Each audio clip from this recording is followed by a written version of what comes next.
دا یوه ډېره ستره فتحه وه، خو د امیر یوسف پر څېره د خوښیو پر ځای د غم او خفګان سیوری غوړېدلی و. سرتېرو یې دی د مرګ په مخ کې په کړه سندو خنداګانو لیدلی و، خو نن یې په سترګو کې اوښکې وې، هغه اوښکې چې د بهېدو اجازه یې نه وه. چې د شهیدانو شمېر یې ولید، د امیرانو د خیانت په باب یې د غم او غوسې لپاره الفاظ نه درلودل. د عبدالمنعم او حسن مړي په خپلو لاسونو په لحد کې کوز کړل. حسن ګوتې تر اوسه د تورې پر موټي کلکې نیولې وې. یوه سرتېري هڅه وکړه چې توره ترې لرې کړي، خو احمد ور وړاندې شو او په سلګیو کې یې وویل: نه نه، زما د ورور ګاڼه مه ترې اخله. هغه له تورې پرته له بل څه سره مینه نه درلوده. ده به ویل چې ما له تورې سره واده کړی دی.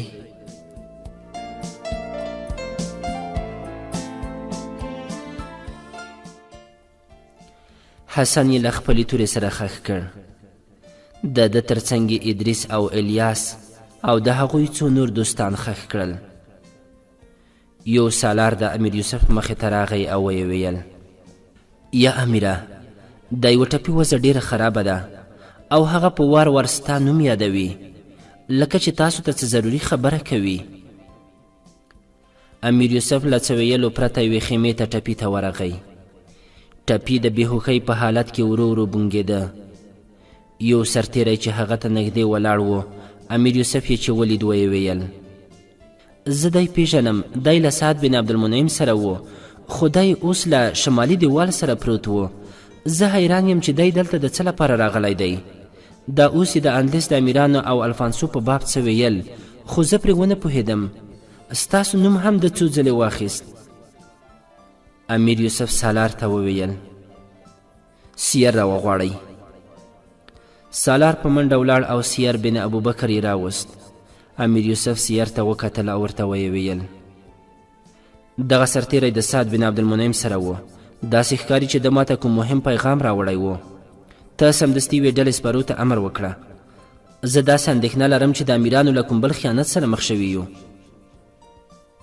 د امیرانو پوځ تښتېدلی دی او زما باور دی چې له نن نه وروسته به موږ په یوه محاذ کې د زمریانو او ګیدړانو د یو ځای کولو غلطي نه کوو. سیر دا وویل او بهر ته ووت. ټپي له څو زګیرویو وروسته سترګې وغړولې. امیر یوسف ته یې وکتل او په کمزوري غږ یې وویل: ما هڅه وکړه خو تر تا پورې راونه رسېدای شوم. ته پر دیواله ولاړ وې. امیر یوسف د هغه خبرې ورغوڅې کړې او ورته ویې ویل: ته سعد را لېږلی وې؟ هوکې، خو اوس ډېره ناوخته شوه. سعد په لاره کې راګیر شوی دی. د شهزاده رشید ملګري نیول شوي دي. هغوی هر څه وویل. د الفانسو پوځ. ټپي هم دومره وویل او سترګې یې پټې کړې. طبیب هڅه وکړه چې هغه را په خود کړي. ټپي بیا سترګې وغړولې، خو دا ځل یې له رپېدونکو شونډو نه غږ نه خود. د یوې اوږدې ساه له اخیستو وروسته هغه د خپل ژوند سفر پای ته ورساوه.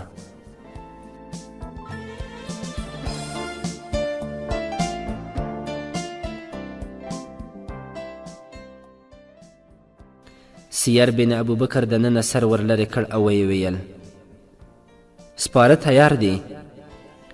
امیر یوسف بهر ته راووت. د پړاو پر یوه څنډه د سپرو یوه ډله ولاړه وه، خو سیر ناڅاپه شمال لور ته اشاره وکړه. ویې ویل: وګوره، له هغه لوري د سپرو یوه ډله را روانه ده. دا د سعد د کنډه کسان ښکاري. امیر یوسف یوه شیبه ودرېد او بیا یې همغه لور ته ګړندي ګامونه ور واخیستل. سپاره چې امیر یوسف ته رانږدې شول له آسونو پلي شول. الماس یو ټپي ورسره رااخیستی و. هغه سعد و. د هغه زغره په وینو کې سره وه او بېسده و او تر دې پړاوه په رارسېدو کې د ده ملګریو دا باور نه کاوه چې ژوندی دی. خو د میمونې د زړه له تل نه دا خبره راوتله چې دی ژوندی دی، زما میړه ژوندی دی. سعد یې له آس نه راکوز کړ او نږدې یې یوې خیمې ته دننه یووړ. پر شا یې غیشي نښتي وو، ځکه یې پړ مخې څملاوه. میمونه له شاوخوا نه بې پروا هغه ته حیرانه په مخ کې ولاړه وه او خپل میړه ته یې کتل. امیر یوسف ورټیټ شو او د سعد پر نبضونو یې ګوتې کېښودې. بیا یې شاوخوا ولاړو کسانو ته په لاس اشاره وکړه. د سترګو په رپ کې خیمه تشه شوه، خو الماس، میمونه او د سعد مرستیال له ځایه ونه خوځېدل. امیر یوسف د لومړي ځل لپاره میمونې ته پام واړوه. ترې ویې پوښتل ته څوک یې؟ خو د میمونې زړه او مغز کوم بل ځای و. د دې پر چوپتیا الماس په بربري ژبه ځواب ورکړ دا د سعد میرمن ده. احمد په منډه خیمې ته ورننوت. دا خپل ورور دغه وضع یې چې ولیده تر لږ ځنډه حک پک و. سیر بن ابوبکر له دوو طبیبانو سره چې یوه یې په همدې ورځ د اشبیلې د پوځ ملګرتیا پرېښې وه خیمې ته ورننوت.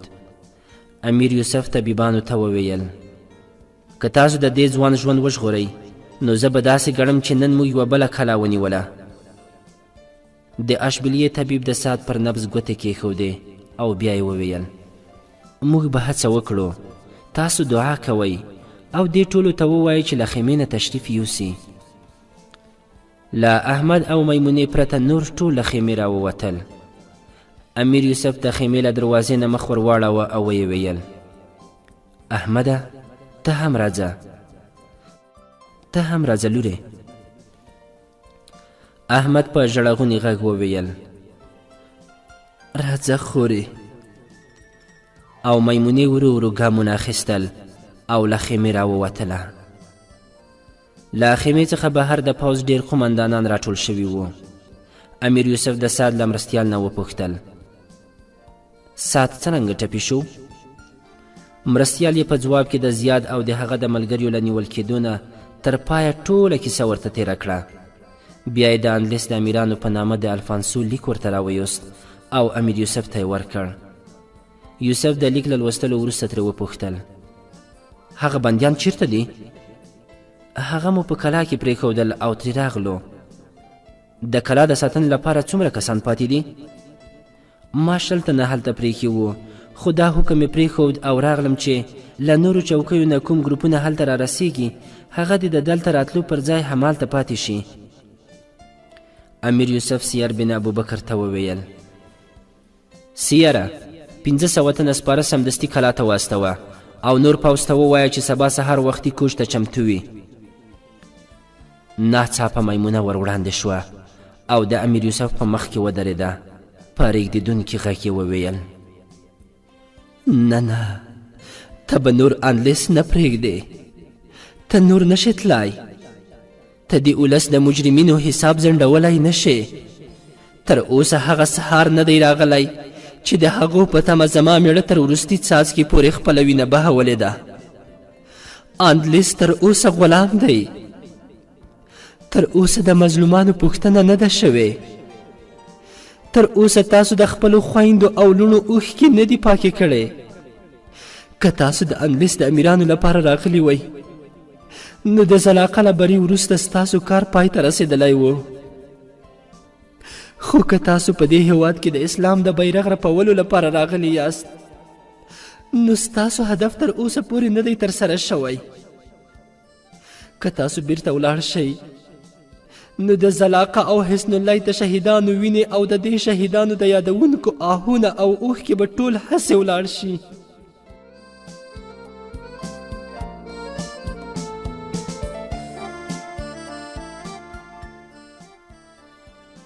د میمونې له سترګو نه د اوښکو سیلاب روان شو. امیر یوسف ور وړاندې شو او د دې پر سر یې لاس کېښود ویې ویل زما لورې، زه ستا پر اوښکو او ستا د میړه پر وینو سوګند یادوم چې ستا اندلس به آزاد وي. د زلاقه او حسن الله د شهیدانو وینې به خوشې ولاړې نه شي. ما پوځ ته د بیرته ستنېدو لپاره نه بلکې له الفانسو سره د مقابلې لپاره د تیاري امر وکړ. زه چې له دې کاره وزګار شم نو هغه خلک به هیڅکله هم هیر نه کړم چې د دوی د خیانت له امله نن د حسن الله تر دیوالونو لاندې د شهیدانو انبارونه پراته وو. له اندلیس پرېښودو مخکې به زه د خدای او پیغمبر د یاغیانو ورمیږونه د داسې چا منګولو ته سپارم چې تر پولادو کلکې وي. امیر یوسف خبرې کولې او اوریدونکو داسې احساسوله چې د یوه غره په سینه کې اورني مواد لټونه خوري.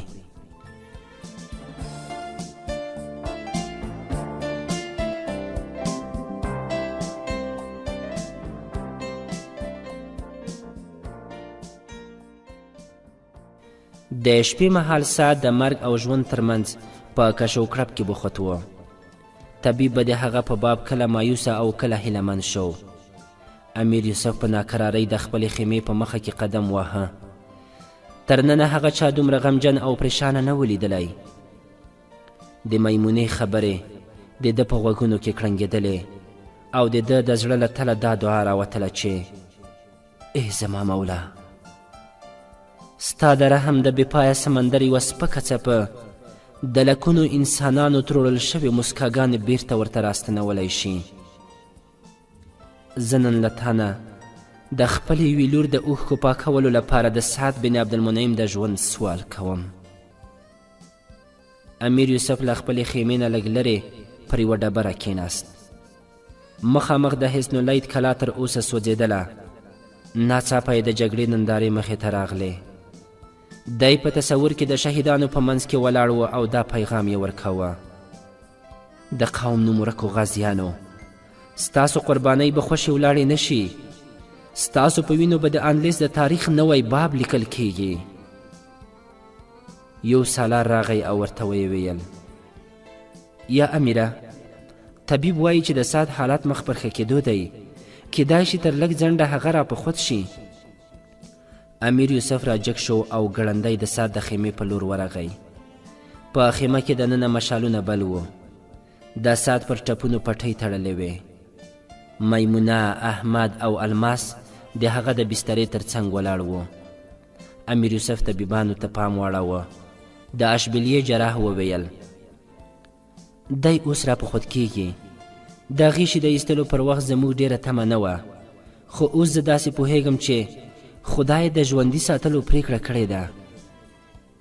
لږ ځنډ وروسته سعد ورو ورو بونګېدو. بیا یې ناڅاپه لږ په لوړ غږ وویل: حسن اللیت، حسن اللیت. او بیا یې سترګې وغړولې. میمونې، احمد، الماس او طبیبانو ته یې وکتل او بیا یې د امیر یوسف پر څېره سترګې خښې شوې. هغه بیرته سترګې پټې کړې او په کمزوري غږ یې وویل: حسن اللیت، حسن اللیت. امیر یوسف په مینه د هغه په تندي لاس کېښود ویې ویل: حسن اللیت فتح شو. سعد بیا سترګې وغړولې. امیر یوسف وړاندې تیر شو. د خیمې د دروازې پرده یې جګه کړه او ویې ویل: حسن اللیت سوځېږي. تر سبا پورې به هلته له ایرو او سکروټو پرته هیڅ پاتې نه وي. خدای موږ ته بری را په برخه کړ. سعد د غره په څوکه د اور هیبتناکې لمبې ولیدې. بیا یې امیر یوسف ته وکتل او په کمزوري غږ یې وویل: ته د الفانسو د نوي پوځ له راتلو او د اندلیس د امیرانو له خیانت نه خبر شوی؟ هوکې، زه په هر څه خبر شوی یم. زه سهار وختي د الفانسو د مخې نیولو لپاره ورځم او تر هغه وروسته به زما د توبرې هر غیشی د هغو وطن پلورو او منافقانو څخه د وطن د ژغورلو لپاره وقف وي. یوه شیبه د ساعت سترګې له خوښۍ وځلېدې، خو د ناتوانۍ په سبب یو ځل بیا بېهوښي پرې راغله. د اشبیلیې جراح یې پر نبض ګوتې کېښودې. ویې ویل: دی خوب ته اړتیا لري. زما باور دی چې سبا ته تاسو روانیږئ نو د ده وضع به ډیره د ډاډ وړ وي. امیر یوسف احمد او میمونې ته له تسلۍ ورکولو وروسته له خیمې ووت. سهار وختي امیر یوسف د پوځ زر تنه سرتیري په پوځي پړاو کې پرېښودل او شمال لور ته وخوځېد. له روانېدو څخه مخکې امیر یوسف او سیر بن ابوبکر د سعد د لیدو لپاره ورغلل. هغه ویده و الماس او میمونه نږدې ورته ناست و. احمد زغره اغوستی او ولاړ و. امیر یوسف چې خیمې ته ورننوت احمد یې ولید او ویې ویل احمده ته به همدلته پاتې کیږې. بیا یې میمونې ته مخ واړوه. ویې ویل لورې ستا د میړه وضع اوس څنګه ده؟ اوس ویده شوی دی. طبیب چیرته دی؟ هغه هم چې دوا پرې وخوړه نو ولاړ. احمد وویل ما مې له ورورجان څخه اجازه اخیستې ده چې له تاسو سره ولاړ شم. امیر یوسف ځواب ورکړ نه، دلته تا ته زیاته اړتیا ده.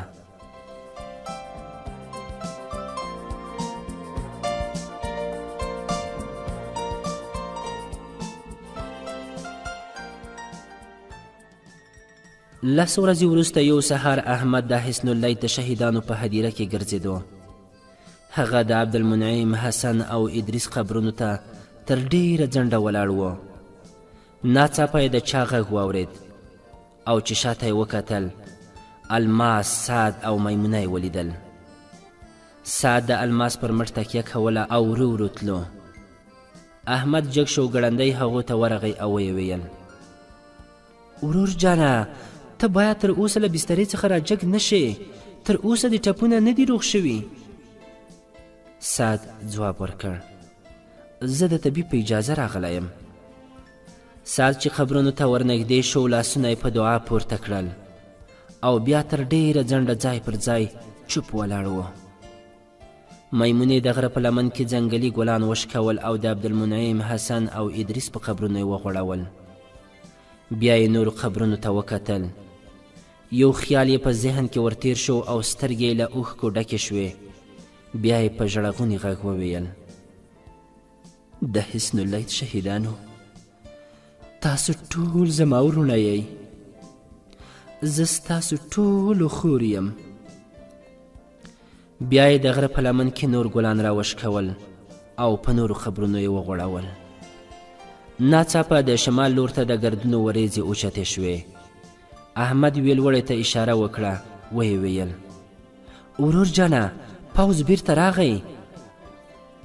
پړاو ته 4 ورځې مخکې دا خبر را رسېدلی و چې د الفانسو پوځ له جګړې پرته په شا تللی دی او امیر یوسف به 2 ورځې ورپسې وي او بیا به بیرته راځي. میمونې چې ولیدل لښکر د پړاو پر لور را روان دی، له الماس سره خپلې خیمې ته ولاړه او سعد د احمد پر تکیه ورو ورو د پوځ مخې ته ورغی.